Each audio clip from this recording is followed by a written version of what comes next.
Vamos aqui ao nosso estudo. Hoje nós trataremos do Salmo de número 32, um salmo bastante conhecido.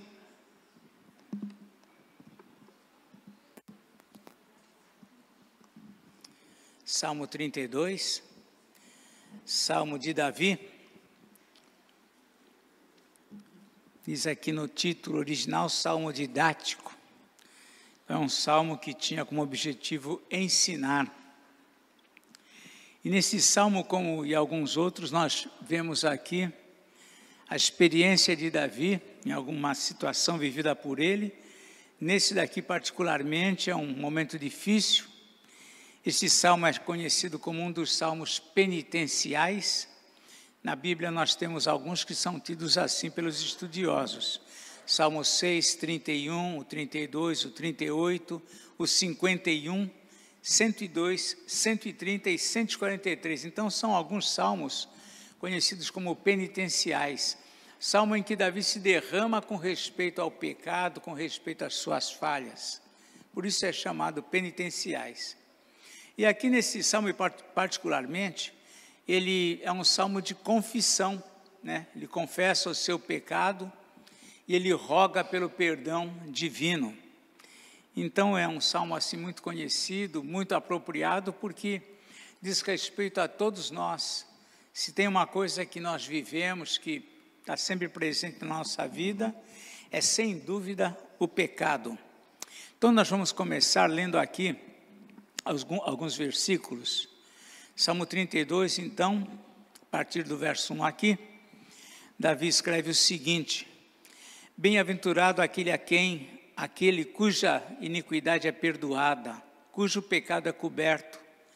Bem-aventurado o homem a quem o Senhor não atribui iniquidade, e em cujo espírito não há dolo, maldade, não há má intenção.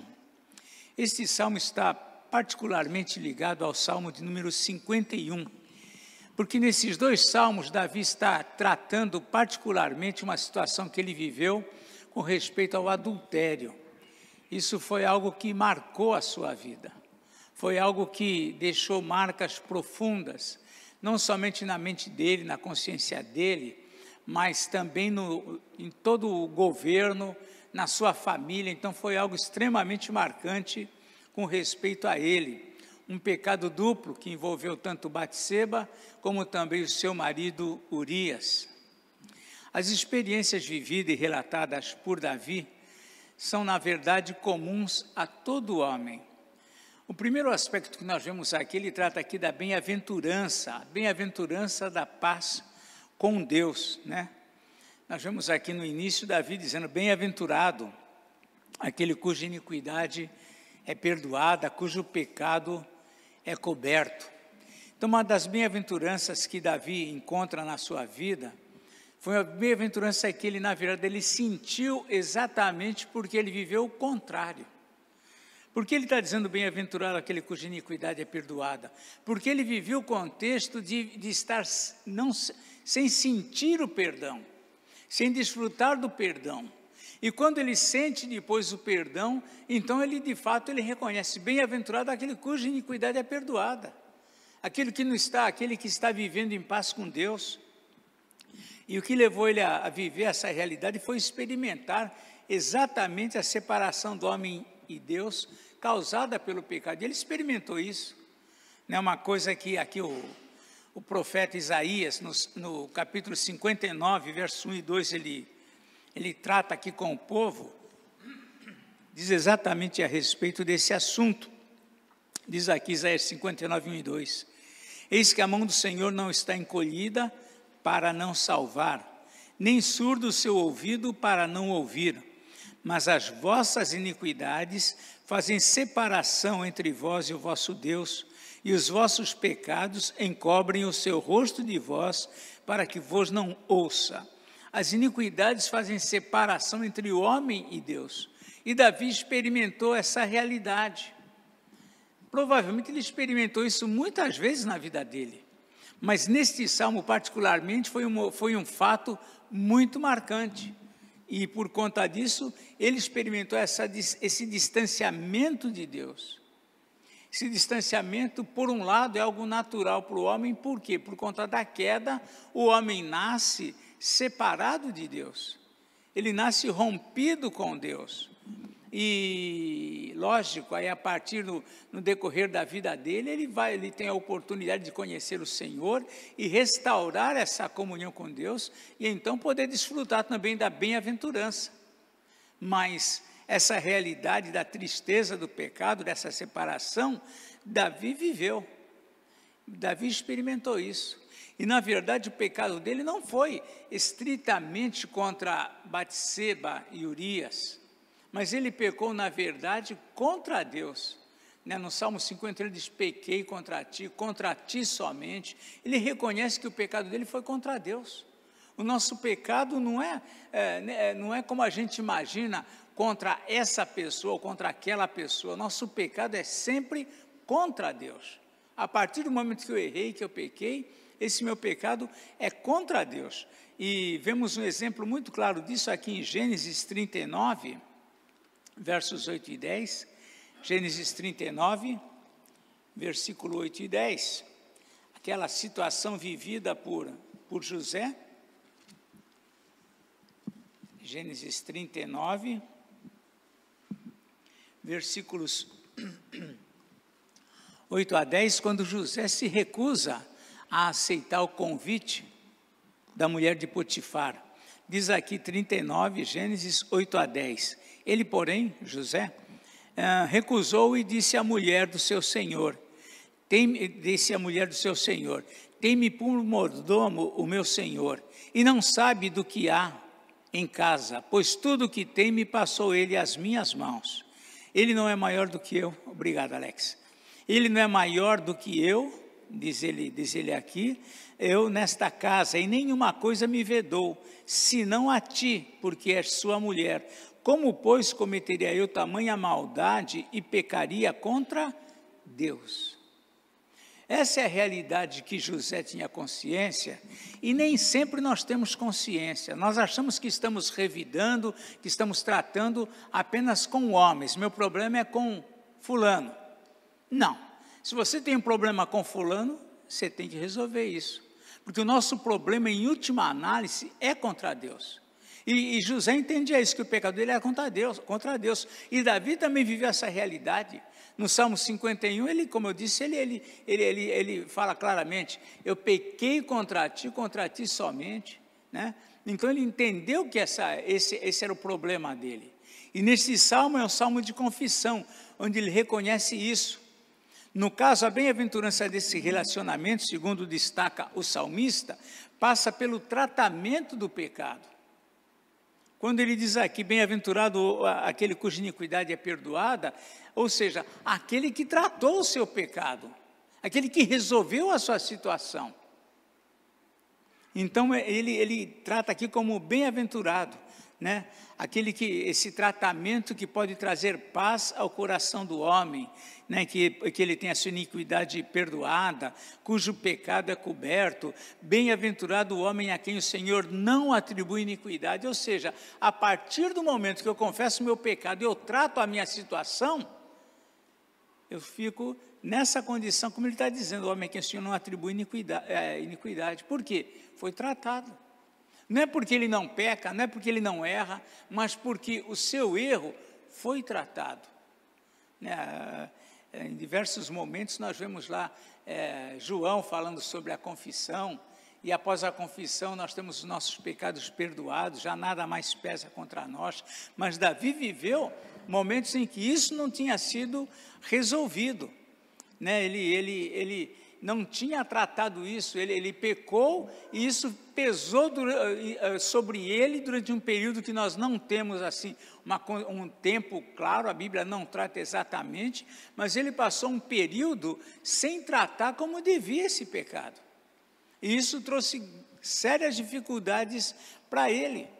Nós vemos aqui pelo testemunho de Davi que só há um meio de nós desfrutarmos dessa preciosa condição de ter paz com Deus, é ter os nossos pecados ou o nosso pecado tratado. Antes disso, não tem como, não tem solução, não tem como resolver. Por quê? Porque a nossa iniquidade faz separação entre nós e Deus. E às vezes, muitos podem estar vivendo essa situação. Até porque é grande o número dos que não tratam devidamente o pecado e às vezes até mesmo após advertências, após serem lembrados, muitos não tratam isso, né? E quando alguém nos adverte do nosso erro, esse peso fica maior ainda. Por quê? Nós fomos advertidos, alguém falou para nós, olha, você precisa tratar isso. A partir desse momento, mais pesado fica a nossa condição, porque nós sabemos que temos que tratar e não tratamos. Então, aqui nós vemos Davi vivendo essa realidade, né? Muito bem. Vemos também, aí Davi entra aqui num contexto aqui, bem interessante nos versículos 3 e 4, né? Aqui ele conta a situação, a consequência, o que ele viveu antes de ter o seu pecado perdoado, tratado. Ele diz aqui, isso é uma confissão, né? Todo o salmo. Enquanto calei os meus pecados, envelheceram os meus ossos pelos meus constantes gemidos todo o dia. Porque a tua mão pesava dia e noite sobre mim, e o meu vigor se tornou em sequidão de estio. Não deve ter sido um tempo tão curto, não temos como precisar esse tempo. Mas não foi um tempo tão curto que Davi carregou aquilo na sua mente, sem resolver, sem tratar como devia. E a gente vê muitos podem estar vivendo situações como a de Davi, né? Não é, às vezes vivendo enfermidades, lutas, problemas psicológicos, emocionais, promovidos pelo pecado, por uma culpa que carrega, que nunca tratou, com alguma situação que ele pensa que ficou para trás, mas está sempre ali. E às vezes é a necessidade que o ser humano tem de confessar, de reconhecer, né? Lá Tiago fala, confessai uns aos outros os vossos pecados, e primeiramente a Deus, reconhecer diante de Deus esse pecado. Então Davi experimentou o prazer gerado pelo pecado. O pecado dá prazer, senão ninguém pecava. O pecado é atraente. O pecado, ele sugere coisas boas, ainda que imediatas, mas ele sugere. Lá em Hebreus, fala que Moisés resistiu aos prazeres transitórios do pecado. Se pecado não desse prazer, ninguém pecava. Então, Davi experimentou essa realidade, primeiramente desse prazer gerado pelo pecado, né? Primeiramente isso. Mas, posteriormente, esse mesmo pecado trouxe para ele uma dor, uma consequência terrível na sua vida, como todo pecado traz. Muitas coisas no pecado agradam o homem, né? A vingança. Quem não gosta de uma vingança? A gente gosta de se vingar. O marido se vinga da esposa, a esposa se vinga do marido. Vinganças. Nós nos vingamos uns dos outros, temos os nossos próprios meios de nos vingar, mas nós gostamos de nos vingar, né? São coisas que são pecado, mas dá um prazer, o revide, falar mal dos outros, né? Parece que dá um prazer falar mal dos outros, apontar o erro dos outros, pôr em destaque, né? o erro do outro. O lucro pela vantagem, vantagens que dão lucro. Quanta gente não vive feliz e alegre aí, tranquilo e tendo vantagem, e às vezes indevida, sobre alguma coisa, a infidelidade. Então há muitas coisas que o homem busca, que o homem se deixa conduzir, que lhe dá um prazer momentâneo, mas depois vem a tristeza. No caso de Davi, ele teve o seu momento de prazer, com certeza. Quando ele satisfez o seu desejo, quando ele satisfez o seu anseio, né? Ele teve o seu prazer. Mas depois ele experimentou as consequências amargas geradas pelo mesmo objeto que lhe deu prazer. A dor da consciência, Davi, ele calou os pecados. Ele ficou tentando resolver esse problema do pecado. Por isso que a gente não sabe quanto tempo levou até que ele realmente ele se rendeu ao fato. Mas ele tentou resolver. Quando nós lemos lá o texto, vemos que logo depois ele pede que Urias vai até o palácio, dá um banquete para Urias. Urias, vai para casa, procura a sua esposa. Ele estava tentando dar um jeito na situação. Isso levou dias. Aí Urias não aceitou, Urias dormiu no pátio lá dos soldados, não foi para casa. Ele chamou de novo Urias, deu um porre lá no Urias, lá, deu bebida para ele, olha, quem sabe agora ele vai. Não foi. Ele passou tempos tentando carregar isso, a consciência doendo, machucando, o erro que ele tinha, aquele erro, e era um erro que ele sabia que viria à tona, porque logo depois Batseba falou, olha, estou grávida. Então ele carregou com ele essa culpa assim, trazendo angústia, enquanto ele tentava encobrir isso, tristeza profunda, porque depois que a gente comete o erro, aí depois vem a consciência, pelo menos o crente, pelo menos aquele que crê em Deus, ele pode ter o prazer, mas depois ele vai ter o peso daquilo que ele fez. E Davi começou a experimentar esse peso, tristeza profunda, no castigo que ele ia receber, e ele ouviu do profeta, sua família vai ser afetada com isso. A sua atitude trouxe um mal falar com respeito a Deus. Então Davi enfrentou muita coisa por conta do seu pecado, acusações. Imagina a Bíblia não discorre tudo que aconteceu com esse fato, mas quanta gente chegou para Davi, que coisa é essa? Os seus conselheiros, os sábios da corte, pessoas que caminhavam com ele, quantos chegaram para ele apontando essa situação, esse pecado que ele cometeu? Mas o pior de tudo que ele viveu foi a separação de Deus.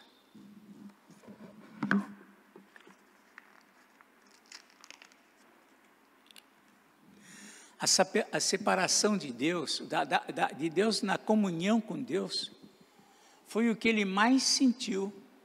Isso é o que mais pesou sobre ele, não ter paz com Deus. Esse é o maior peso. Ele sofreu consequências durante anos desse pecado. Durante anos.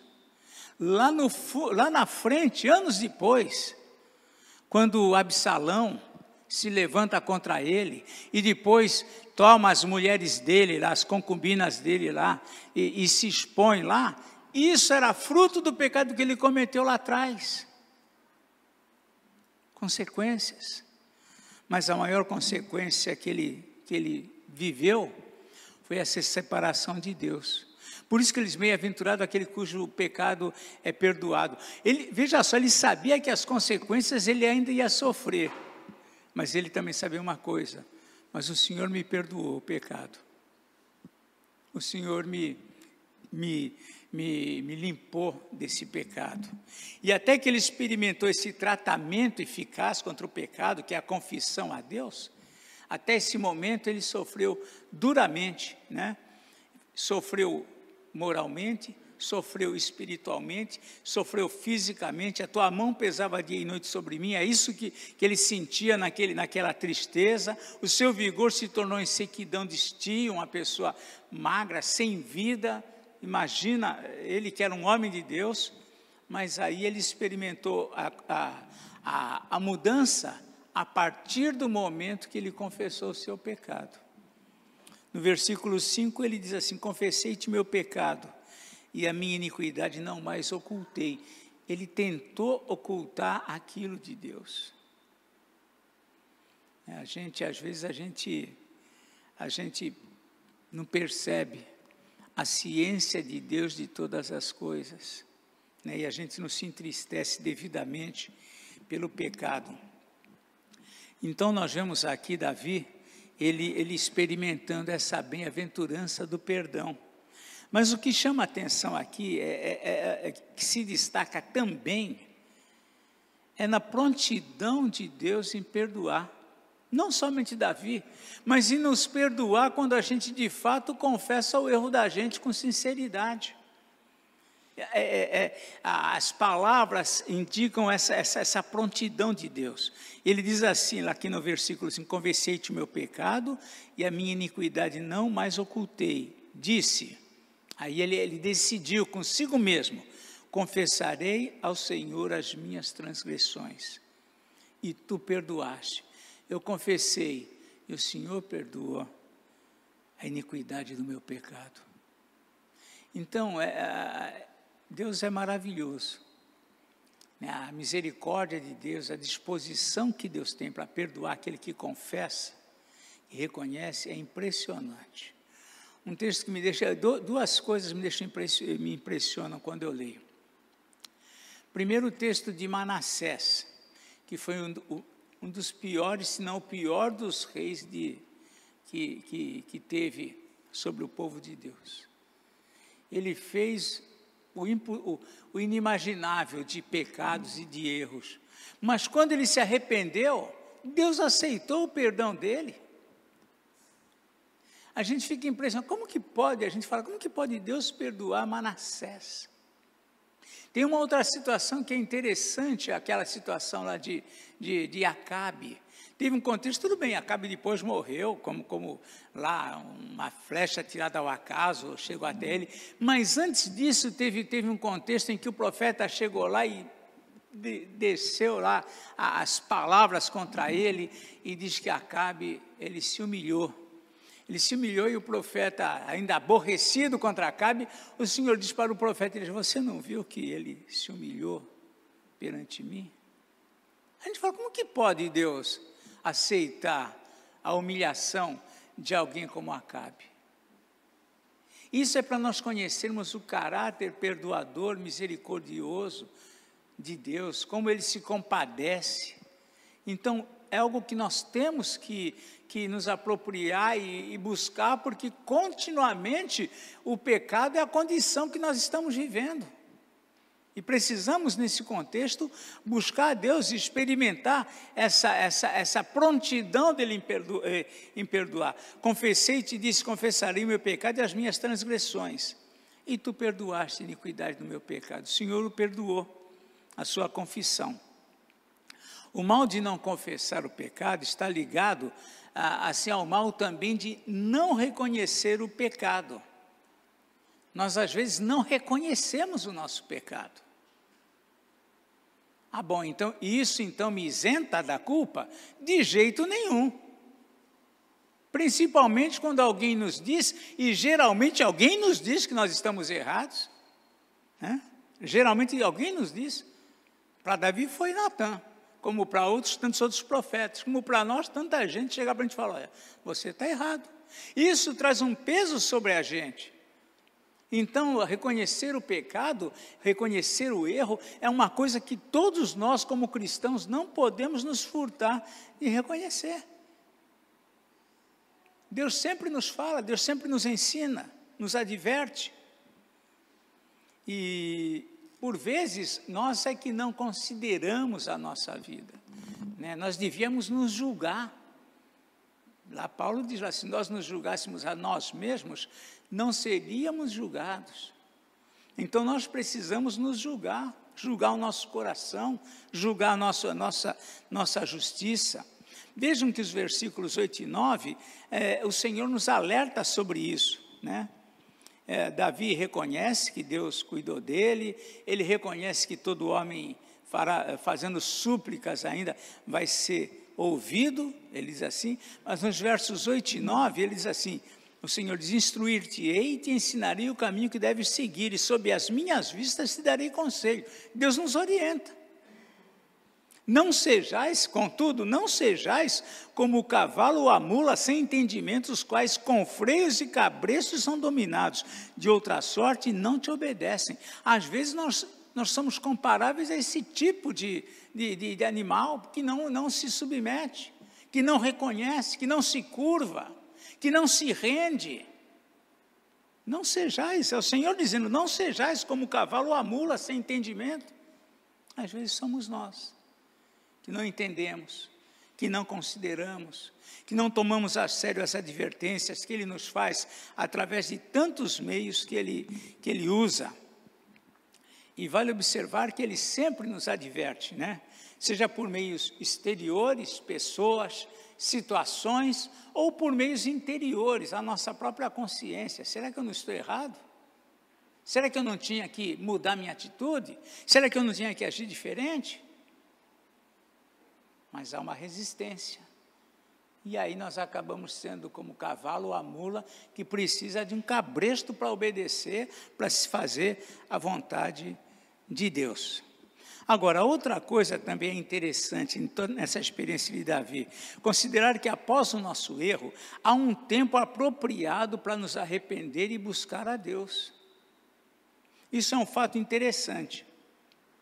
Vejam aqui no versículo 6, ele viveu a experiência dele, teve seu pecado, confessou e foi perdoado, mas ele diz aqui no verso 6, sendo assim, todo homem piedoso te fará súplicas em tempo de poder encontrar-te.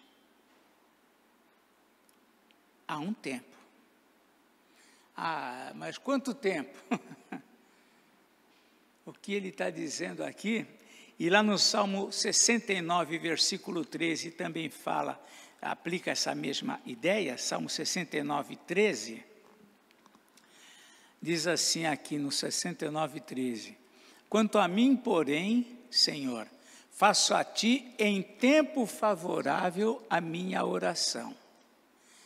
É comum a gente, mesmo conscientes do erro, a gente resistir. Parece que é um gostinho, né, de resistir. Nós não gostamos de recuar, de ceder.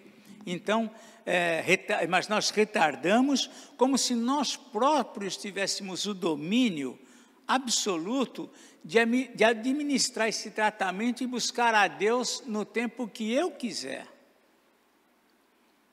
No tempo que a gente achar que é conveniente. Então, Davi, ele está colocando aqui alertando para alguma coisa que nem sempre a gente presta atenção.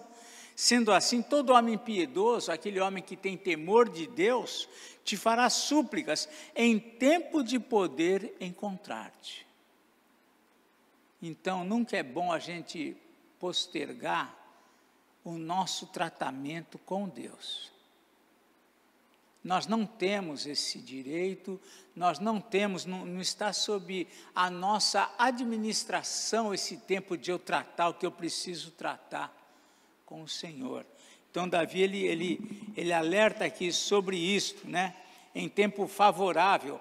Há um tempo favorável para eu me tratar com Deus, para eu me resolver com o Senhor, para eu tratar o meu pecado, as coisas que eu preciso resolver. Mas vemos aqui que Davi destaca também no Salmo, não só o mal terrível do pecado e as suas consequências, mas as bênçãos imensuráveis do perdão. Aqui no versículo 6, né, mesmo ele diz assim, olha, né, a partir do momento que faz as súplicas, que confessa em tempo com o Senhor, ele acrescenta aqui na parte B do verso 6, com efeito, quando transbordarem muitas águas, não atingirão. A partir do momento que nós temos o nosso pecado confessado, o nosso problema diante de Deus tratado, nós somos preservados. Quando se fala que muitas águas na Bíblia, às vezes é uma figura de problemas, de dificuldades, de lutas. Então, é alguma coisa que atinge muito o homem, as muitas águas. Muitas águas sempre é alguma coisa que você perde o controle, que você é tragado, que você é levado por isso. Então, às vezes, vem problemas, dificuldades, e quando nós tratamos as coisas como temos que tratar, quando transbordarem, né, muitas águas, não o atingirão. E ele continua aqui no verso 7, né? Tu és o meu esconderijo e tu me preservas da tribulação e me cercas de alegres cantos de livramento. Isso é uma consequência, um resultado de sua confissão, do seu tratamento diante de Deus por aquilo que ele cometeu, né? Então ele sente agora, após essa confissão, após o perdão de Deus, ele novamente se sente protegido, ele encontra esconderijo em Deus, tu me preservas de tribulação, e ele diz assim, né, essa expressão aqui é muito bonita, né? E me cercas de alegres cantos de livramento. Ele se sente feliz, por conta da confissão do seu pecado.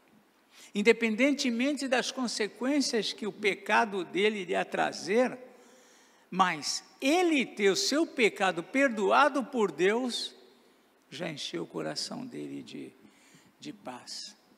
Até porque posteriormente, até as consequências que vieram do pecado dele sobre ele mesmo, Deus posteriormente os alivia. Então esse é o tratamento, né? E devido à sua experiência, Davi conclui o Salmo com a seguinte advertência, né, aos pecadores, dizendo assim: muito sofrimento terá de curtir o ímpio, mas que confia no Senhor, a misericórdia o assistirá. Ele curtiu o sofrimento de um ímpio quando ele pecou e não confessou o seu pecado, mas ele também experimentou, né, a confiança, a misericórdia que Deus assistiu ele, uma vez que ele reconheceu o seu erro e confessou ao Senhor, né? E aí ele diz também aqui, ó, ele fala sobre sobre essa bem-aventurança, ele diz aqui aos que buscam a Deus, né? Alegrai-vos no Senhor e regozijai-vos, ó justos, exultai vós todos que sois retos de coração. Aqui ele diz respeito a quem? Aqueles que desfrutam o perdão de pecados. Aqueles que contra eles nada pesa. Não porque eles são perfeitos, mas porque eles são pecadores que tratam os seus pecados diante de Deus. Então a experiência vivida por Davi nesse salmo, ela é extremamente prática para todos nós. Todos nós vivemos situações, momentos da vida em que nós precisamos confessar a Deus.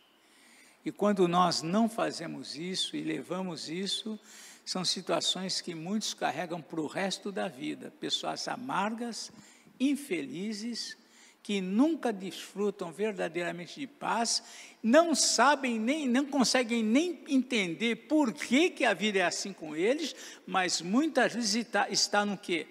Culpa que não foi tratada, e culpas, e isso é muito importante, que foram advertidas, porque Deus adverte. Ninguém fica, digamos assim, enganado, ninguém me avisou.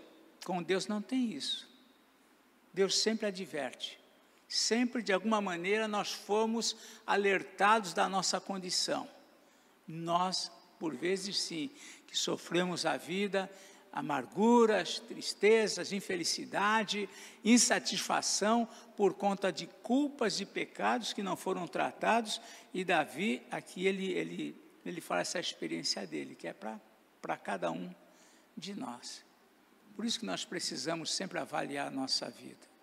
Deus tem um prazer, é interessante, o que muitos não têm, prazer em perdoar, Deus tem.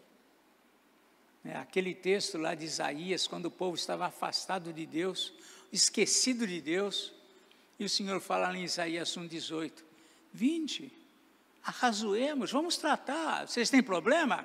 Vamos conversar. Deus é maravilhoso, mas nós somos duros, mas nós pagamos um preço caro também pela nossa dureza. E Davi aqui ele conta a experiência dele, tanto quando ele estava dentro dessa condição de coração endurecido, como quando ele experimentou o perdão, e aí então ele diz aqui que Deus o cerca, tu me cercas de alegres cantos de livramento. Que Deus nos ajude a experimentarmos e vivermos cercados por esses alegres cantos de livramento. Amém?